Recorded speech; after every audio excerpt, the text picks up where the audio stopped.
Hello friends. ఈ వీడియోలో మనం ఆర్టీసీ క్రాస్ రోడ్స్ శ్రీమయూరి థియేటర్‌లో 100 రోజులు ఆడిన సినిమాలను చూద్దాం.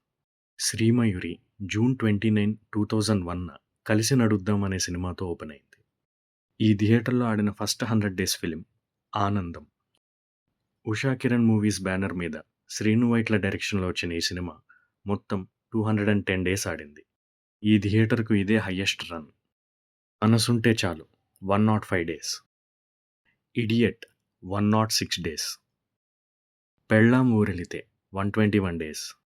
భూమిక Missamma 100 days. 7/G Brindavana Colony 111 days. Bhadra 105 days. Prema Kavali 105 days. 100 days miss అయిన films Chandamama 99 days. Ghajini 98 days. శ్రీమయూరిలో నేను చూసిన first film Nachavule. Last film Khaidi. ఈ థియేటర్ 2020 కరోనా టైంలో బంద్ అయిపోయింది. మీరు శ్రీమయూరిలో ఏదైనా సినిమా చూసుంటే కామెంట్ చేయండి. ఈ వీడియో మీకు నచ్చినట్లయితే లైక్ చేయండి. ఇటువంటి మరిన్ని వీడియోస్ కోసం సబ్స్క్రైబ్ చేయండి. ఇలాంటి theatre and movie run details అంటే ఇంట్రెస్ట్ ఉన్న మీ ఫ్రెండ్స్తో షేర్ చేయండి.